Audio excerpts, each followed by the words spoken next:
Hello and welcome back to another Dare to Game video. Today we are taking another look at Tainted Grail, The Fall of Avalon, an indie game that is aiming to fill the Elder Scrolls void, left to us by the fact that Bethesda seemingly has no interest in releasing the next game in that series. But the thing is, unlike many other games interested in doing so, Tainted Grail is actually pretty good. If anyone watching this video is a subscriber and regular viewer of this channel, you may know that I actually covered this game quite a bit in early 2023. And if you watched those videos, you probably remember that I liked it quite a bit. Now, in the spirit of full disclosure, the game is still in development, so it isn't actually done. You can buy it on Steam right now, and it is fully playable, and a fun experience, but the whole story isn't yet available. They are updating it, and that's why I'm playing it again, because they recently released a pretty big update, and I wanted to see what they all added. But this video is not an update video. I actually don't really like doing those, as I feel they are usually a pointless filler video. Unless, of course, there's actually something substantial to discuss, like a major gameplay change or story content that has been added. No, today I just wanted to take the opportunity to highlight the game and do a little show and tell for everyone. Like I already said, the developers are clearly aiming towards the Elder Scrolls audience with this one. The influence of Elder Scrolls games, especially the slightly earlier titles like Morrowind and Oblivion,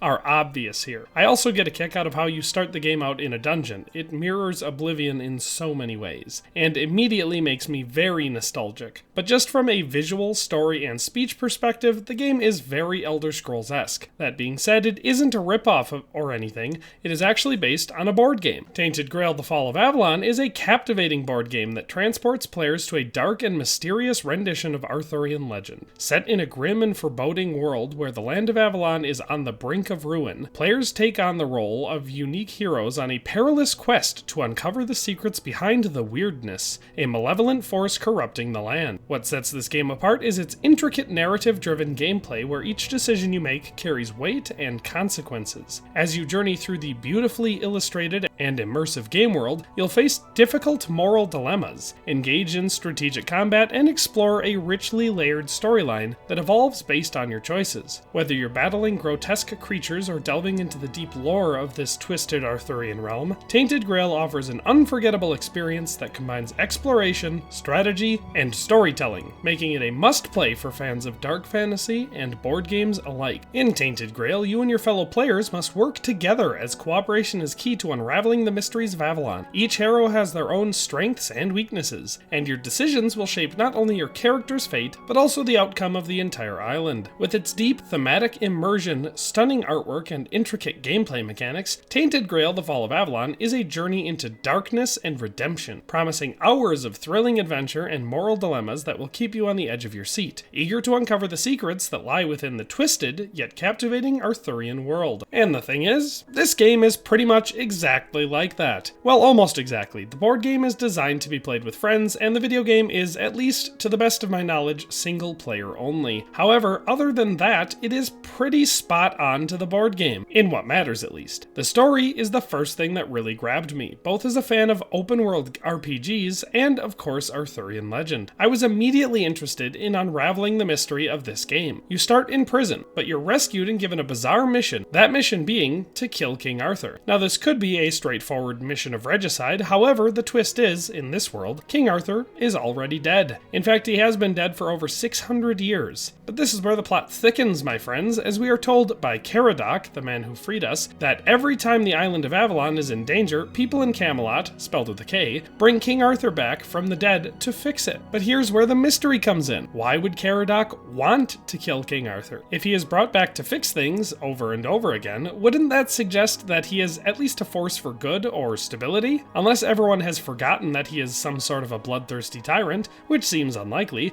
wouldn't they only bring him back to fix things if it was a net positive for the world? Also, in pretty much all Arthurian literature and classic stories, at least prior to modern nihilistic interpretations, King Arthur is as close to the ultimate good that we ever have on Earth. He is human and therefore flawed, but he is almost universally depicted as a very good guy and an excellent leader. Is this game flipping all of that on its head just to make him the bad guy? Or is Caradoc, the random unknown stranger that freed you from prison, actually a bad guy? I feel like the answer may be a subversion of expectations, even though logically it makes so much more sense to suspect the guy that you have never heard of being the bad guy, who just wants to get rid rid of King Arthur so he can continue to be bad. But I digress. As I said, all of this is revealed to you in the tutorial mission, and I find it to be a very interesting story that I genuinely want to learn the answers to. So right away the story gives you a mission to accomplish, a mystery to uncover, and a sense that you really do not know what is going on in the world. From power dynamics to loyalties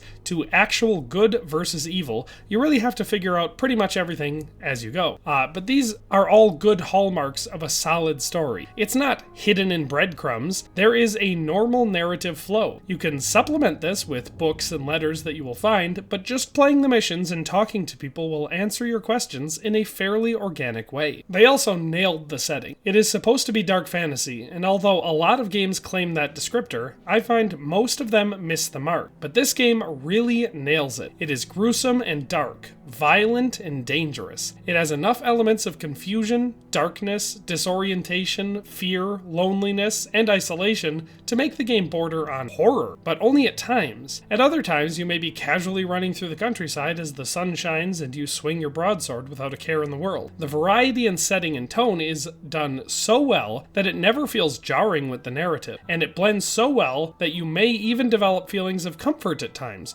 or anxiety at others depending on what is going on. Or at least, that has been my experience with the game. The enemies range from regular old run-of-the-mill bandits to far darker, more gruesome creatures. There are of course fairly standard offerings like undead and wolves, which you'll find in many fantasy games, but then far more spooky and disturbing enemies like corpse eaters and trolls that can either crush you with a single blow or swarm you and overwhelm your defenses with rapid attacks. It makes exploring the world a risk, and makes the combat varied, engaging, and interesting. And speaking of the combat, it is one of the main things that sets this game apart from games like The Elder Scrolls. They could have gone for a simple hack and slash like Skyrim, but they didn't. Sure, they don't have a super realistic combat system like Kingdom Come Deliverance, or a flashy, spinning, jumping, and rolling combat style like The Witcher 3, but it is a very engaging system. It has all the classics like light and heavy attacks, static blocks, parrying. There are elements of dodging, and intercombative spacing is something that you will really need to understand and apply well early if you want to survive. The armor and weapons play into this. The heavier your loadout, the less mobile you will be. From a quicker drain on stamina to overall encumbrance, it is something that you will have to consider. However, as is typically the case in games such as this,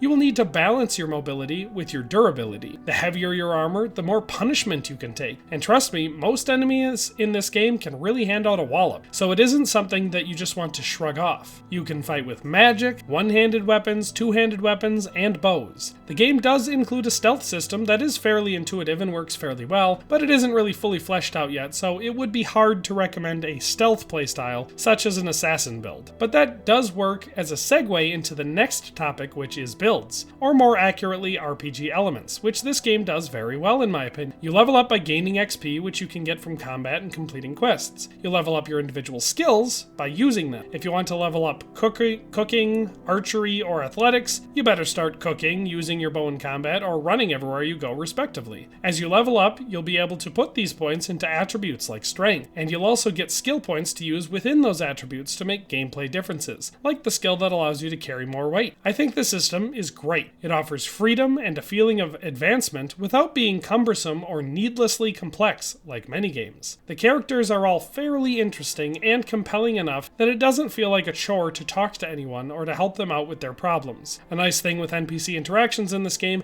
is that it doesn't do what so many Elder Scrolls clones do and just send you on constant fetch quests. Pretty much every mission you can find in this game has story lore within it that typically ties into the main story, or just does a great job adding to the world building of the game. You never really feel like what you are doing is pointless, and the world is large, interesting, and compelling to explore as well. Despite not actually being finished at this point, the part of the map that is currently available is both large and fairly well detailed. There are a lot of locations to discover, enemies to fight, and quests to complete. And another awesome thing about Tainted Grail is how well done what most of the quests are. I really like how free it feels to do them sometimes. You can take multiple approaches to the missions themselves, and many of them include direct choices, which will have lasting consequences on the game throughout. Some of these consequences will be that people will die, and others will just lead you to earn different rewards or miss out on them entirely. Most of the missions, especially the main campaign ones, typically have multiple ways that you can do them, and so usually have multiple outcomes. By changing just a few choices, it can be the difference between a person being murdered and a ghost finally moving on. And that means the game rarely feels the same. And it also means that you can choose how noble or evil you want your playthrough to be, which is something that I really enjoy. The game does a great job of adapting the board game, and also provides what I think is an experience that many people really wanted after Oblivion. It's got similar mechanics, gameplay, and style, and storytelling to Oblivion, just with significantly better graphics, whereas Skyrim is actually quite different in most ways from the previous games in the series.